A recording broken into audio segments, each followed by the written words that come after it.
দেখো না, সকাল হতে না হতেই কিন্তু এই যে এত গরম পড়ে গেছে কি বলবো তোমাদের। বেশ কয়েকদিন তো একটানা ধরে বৃষ্টি হচ্ছিল, আর আজকের এতটা পরিমাণে রোদ্দুর উঠেছে, মানে এই সকালবেলা থেকেই এত গরম। এখন বাজে ওই সকাল 6টা মতো। দেখতেই পাচ্ছ তোমরা সূর্যি মামার তাপটা ঠিক কতটুকু উঠে মানে দিয়েছে আর কি। মানে ভালো লাগছে না একদমই। প্রথমে তো এসে চোখ মুখটা ধুয়ে নিলাম, মানে আমার মুখটা না সমানে যেন জ্বলছে এত, মানে মুখে মনে হচ্ছে না কেউ একটা যেন লঙ্কার গুঁড়ো দিয়ে দিয়েছে, এমন একটা ব্যাপার। এত মুখটা আমার জ্বলছে, তো মানে আগে মুখটা ধুয়ে এখন এই যে বাসন কোসনগুলো মাজা ধোয়া করে নিচ্ছি। আর কলপারে দেখতেই পাচ্ছ এক সাইডে এক গাদা জামা কাপড় রয়েছে। একদিন রোদ্দুর হলে পরেই না আমাদের এই বাঙালিদের একটাই মানে স্বভাব, কি বলবো তোমাদের, তোমরাও নিশ্চয়ই সেটা করো, সেটা হচ্ছে এক গাদা জামা কাপড় বের করে কাচাকুচি করা। আর বৃষ্টি ধরলে পরেই তো ছাড়তেই চায় না, আর সেই জন্য জামা কাপড়গুলো কিন্তু একসাথে অনেকগুলোই মানে জমা হয়ে যায়। চলো এদিকে বাসন কোসনগুলো মাজা ধোয়া করে নিই, তারপরেই কিন্তু এই যে এক গাদা জামা কাপড় রয়েছে এগুলোকে এখন সার্ফ জলে দেবো। তোমাদের দাদাভাই কিন্তু সকালবেলা ঘুম থেকে উঠে চলে গেছে কাজে, আর মামাম এখন একটু ঘুমাচ্ছে। আর যেহেতু শনিবার ওই জন্য ওকে আর ঘুম থেকে ডিস্টার্ব করলাম না, একটু ঘুমাচ্ছে, ঘুমাক। রোজ দিনই তো সেই টানা হিচড়া করে ওকে ঘুম থেকে উঠিয়ে পড়তে বসাই। ভাবলাম থাক আজকে ঘুমাচ্ছে, ঘুমাক, তারপরে না হয় দেখা যাবে। শুভ সকাল আমার প্রিয় বন্ধুরা, সবাই কেমন আছো? আশা করছি তোমরা সবাই খুব ভালো আছো আর সুস্থ আছো। আমরাও বেশ ভালো আছি। আমি টুম্পা, আমার নতুন একটা ব্লগে তোমাদের সবাইকে অনেক অনেক শুভেচ্ছা ও ভালোবাসা। তো চলো আজকের ব্লগটা কন্টিনিউ করতে থাকো। আশা করছি আজকের ভিডিওটা তোমাদের খুব ভালো লাগবে। আর ভিডিও শুরুতে তোমাদের কাছে একটা রিকোয়েস্ট করছি, তোমরা প্লিজ আমার ব্লগ ভিডিওগুলো দেখো, একটা লাইক করো, একটা মিষ্টি করে কমেন্ট করো। তোমরা আগে অনেকেই তোমরা কমেন্ট করতে, মিত্রা দাস, পূর্ণিমা চক্রবর্তী, তোমরা অনেকেই কমেন্ট করতে, সুপ্রিয়া রয়, তোমরা অনেকেই কমেন্ট করতে, কিন্তু এখন ভিডিওতে একেবারেই কমেন্ট করো না। জানি না তোমরা আমার ভিডিও দেখো কিনা, তবে তোমাদের কিন্তু আমি খুবই ভালোবাসতাম। আর তোমাদের এত ভালো ভালো কমেন্ট দেখে সত্যি আমার মনটা যতই খারাপ থাকুক না কেন অনেক ভালো হয়ে যেত। কিন্তু দেখছি তোমরা একেবারেই আমার ভিডিও দেখছো না, জানি না হয়তো আমার ভিডিও তোমাদের ভালো লাগে না। তো চলো, যদি আমার ভিডিওটা তোমাদের ভালো লেগে থাকে অবশ্যই ভিডিওতে একটা লাইক করো, কমেন্ট করো। তো চলো এদিকে দেখো আমি রান্নাঘরটা গোবর জল করে পুরোটা লিপে নিচ্ছি। সকালবেলা কি আর কাজ বলো, এই আমাদের মতো গ্রামের হাউসওয়াইফদের এই রান্নাঘর লেপামোছা করা, ঘর ঝাড়ু দেওয়া, উঠান ঝাড়ু দেওয়া। আর তারপরে আজ যেহেতু শনিবার, মেয়ের আবার স্কুল ছুটি রয়েছে, তো ওই জন্য দেখো কলপাড়ের এক্সট্রা কাজগুলো আমি করে নিচ্ছি। এই যে জলের যে বালতিটা বসানো থাকে এত নোংরা হয়েছে, মানে কিছুদিন হলে পরে আবার শ্যাওলা ধরে যাবে আর কি। তো ওই জন্য দেখো বালতিটাকে পরিষ্কার করে নিচ্ছি, আর সাথে ড্রামটাকেও করব। ড্রামের মধ্যেও না অনেক দিন ধরে জল থাকলে আমি লক্ষ্য করেছি অনেক কিছু মশা মাছি এগুলো হয়ে যায়। তো সেই জন্যেই একটু জল থাকলেও আমি ফেলে দিয়ে সেটাকে পরিষ্কার করে নিই। আর এদিকে ঝাড়ু দিয়ে দেখো পুরো কলপাটটাকে আমি পরিষ্কার করে নিচ্ছি, মানে এত শ্যাওলা পড়ে গেছে। আর বৃষ্টিতেও না, বৃষ্টি হয়েও তো শ্যাওলা এমনিতেই পড়ে, তারপরে রোজ দিন সেই কাঁচা ধোয়া করতে গিয়ে শ্যাওলাটা অনেকটাই পড়েছে। তোমাদের দাদাভাই একদিন পরিষ্কার করে দিয়েছিল অনেকদিন আগে, তো আর করা হয় না। তো ভাবলাম চলো আজকেরই পরিষ্কারটা করে নিই, কারণ সেই তো আবার সোমবার থেকে দৌড়ঝাঁপ শুরু হয়ে যাবে মেয়েকে নিয়ে। আর বোঝোই তো একা সংসারে দৌড়ঝাঁপ করাটা, সব দিক মেনটেন করাটা, তার সাথে সাথে আমার ইউটিউবে কাজ করা, সবটাই অনেকটা কষ্টদায়ক হয়ে ওঠে। কি আর করা যাবে বলো, মানুষ জীবন মানেই কিন্তু কষ্ট করা। চলো এদিকে আমি ড্রামটা সুন্দর করে এখন এই যে পরিষ্কার করে নিচ্ছি, তারপর ধুয়ে মুছে রেখে তারপরেই কিন্তু জল ভরবো এর মধ্যে।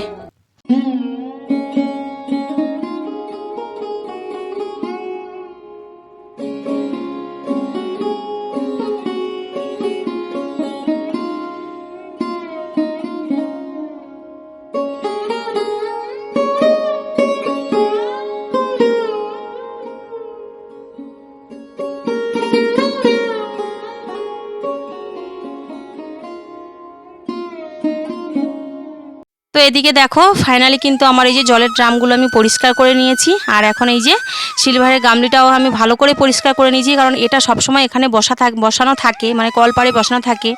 আর এই যে জলের ছোট্ট মগটা যেটা আমরা স্নান দান করি সেটাও পরিষ্কার করে একেবারে স্নান টান সেরে সোজা চলে এসেছি ঠাকুর ঘরে। আর ঠাকুর ঘরে এসে পুজোটা দিয়ে নিলাম।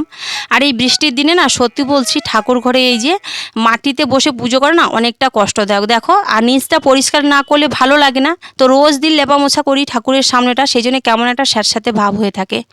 চলো পুজো দেওয়া হয়ে গেছে, এখন প্রণাম সেরে প্রসাদ তুলে তারপরে এই যে সোজা চলে এসেছি এই যে বাইরে।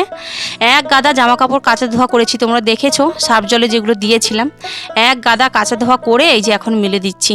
আজকের ওয়েদারটা ভালোই রয়েছে জানো, আর প্রচণ্ড গরম, তোমাদের বললাম ভিডিও শুরুতে প্রচণ্ড গরম, মানে একবারে কি বলবো, পুরো মানে এক্ষুনি স্নান করে এসেছি, এক্ষুনি ভিজে যাচ্ছি।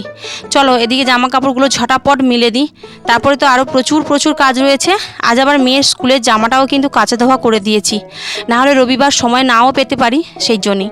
তো এদিকে দেখো দুপুরে ভাত বসালাম, আজ যেহেতু শনিবার আমাদের বাড়িতে নিরামিষ, তো ওই জন্য দেখো তো পটল সেদ্ধ আর আলু সেদ্ধ দিলাম। আর এদিকে হচ্ছে কাঁঠালের বিচি ভেজে নিচ্ছি আর কি। তো মাম্মাম কাঁঠালের বিচি খাবে সেই জন্যই ভাজলাম, আর সাথে পটল সেদ্ধ আলু সেদ্ধ ভাত করলাম। আর এদিকে দেখো ওদিকে ভাতটা বসিয়ে আর এদিকে চলে এসেছি, এই যে শুকনো জামা কাপড়গুলো তুলে নিয়ে চলে এসেছি। আর এদিকে বিছানাটাকে সুন্দর করে ঝেড়ে দিলাম। সকালবেলা একবার ঝাড়া মোছা করেছি, আবারও একবার ঝাড়া মোছা করলাম, কারণ আমার মেয়ের জ্বালায় না বিছানা একেবারেই ঠিক থাকে না। সারাদিনে কতবার যে আমাকে পরিষ্কার করতে হয়। আর আমার সত্যি বলছি, বিছানা যদি ওলট পালট থাকে না, আমার একটুও ভালো লাগে না, কারণ আমি পরিষ্কার পরিচ্ছন্ন রাখতে ভীষণ ভালোবাসি। আমার শুধু কি মনে হয় বলো তো, কেউ যদি হঠাৎ করে আমার বাড়িতে চলে আসে, যদি দেখে আমার বিছানার অবস্থাটা ঠিক এরকমই, মানে খারাপ অবস্থা, তাহলে লোকে কি বলবে? সবাই ভাববে বাড়ির বউটা কোনো কাজেরই নয়, শুধু খাচ্ছে আর ঘুমাচ্ছে, তাই না? তো আমার ভালো লাগে না, তো সেই জন্যই কিন্তু আমি এই যে বিছানাটা আগে ঝেড়ে নিয়েছি। আর এদিকে দেখো এক গাদা শুকনো জামা কাপড়, এত রোদ্দুর বেরিয়েছে, মানে দুপুরে খাওয়ার আগেই সব কটা শুকিয়ে গেছে। তো যাই হোক, চলো এগুলোকে এখন ভাঁজ করে রেখে দিই, তারপরে খাওয়া দাওয়া সেরে একটু বিকেলে রেস্ট করছিলাম। এখন বাজে ওই সন্ধ্যে 6টা মতো। তোমাদের দাদাভাই কাজ থেকে বাড়ি চলে এসছে। আর দেখো এই যে বাপ বেটিতে মিলে রেডি হয়ে গেছে, কোথায় যাব আমরা, তাই তো? আমিও কিন্তু রেডি হয়েছি, আমিও কিন্তু বাদ যাইনি। তো সত্যি কথা বলতে অনেক দিন পরে, বিয়ে প্রায় 8 বছর পরে আমাদের একটা ছোট্ট স্বপ্ন সত্যি হতে চলেছে। সত্যি কখনো স্বপ্নে ভাবিনি যে এই স্বপ্নটা আমাদের সত্যি হবে। তো স্বপ্নটা কি সেটা অবশ্যই তোমাদের সাথে শেয়ার করব। তো এদিকে দেখো আমিও রেডি হয়ে গেছি, আমাকে কেমন লাগছে অবশ্যই জানিও। চলো এখন আমরা বেরোবো। আজ কিন্তু প্রচণ্ড গরমের মধ্যে যেতে ইচ্ছে করছিল না, তোমাদের দাদাভাই বারবার বললো চলো ঘুরে আসি। তো চলো কোথায় যাচ্ছি না যাচ্ছি তোমাদের সাথে অবশ্যই শেয়ার করব। আর এদিকে দেখো এই যে একটু হালকা অন্ধকার মতো হয়ে এসছে, বিকেল গড়িয়ে সন্ধে হয়ে এসছে। আর মামাম জুতো পরেই যাচ্ছিল, জুতোটা কাদা করে ফেলেছে, সেই জন্য তোমাদের দাদাভাই দেখো জুতোটা ধুয়ে দিচ্ছে।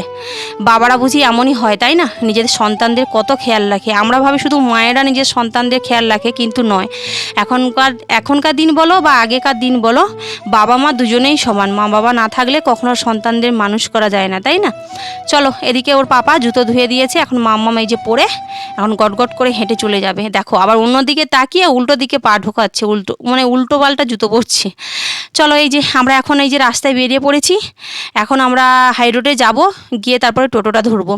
সত্যি কথা বলতে এই স্বপ্নটা শুধুমাত্র একজনের জন্য আমার পূরণ হতে চলেছে, সেটা হচ্ছে আমার মা বাবা ভাইদের জন্যে। শুধু মা নয়, সবার জন্যে, বাপের বাড়ির জন্যেই। তো বিয়ে 9 বছর হতে চললো। তো এই যে আমার ছোট স্বপ্নটা শুধুমাত্র আমার বাবার বাড়ির লোকেরাই পূরণ করছে, আমরা নিজেরা নয়। এই যে দেখো কোথায় এসছি, তোমরা তো অবশ্যই বুঝতে পারছো, কি কিনবো সেটাও বুঝতে পারছো। আমরা একটা আলমারি নেব। তো আলমারি এখন পছন্দ করা চলছে। মাম্মামের তো এই আলমারিটা প্রথম থেকেই পছন্দ। তো দেখা যাক আর কোনটা পছন্দ হয়। তো কোনটা নেব না নেব অবশ্যই তোমাদের সাথে নেক্সট ব্লগে শেয়ার করব। আজকে ব্লগটা অনেকটাই বড় হয়ে যাচ্ছে, তবে আলমারিগুলো যেমন দেখতে সুন্দর, তেমন ভেতরের জায়গাটাও অনেকটাই করে চওড়া, অনেকটা বড়। তো দেখছি, এখন দেখা চলছে, দেখা যাক যেটা পছন্দ হবে সেটা আমরা নেব।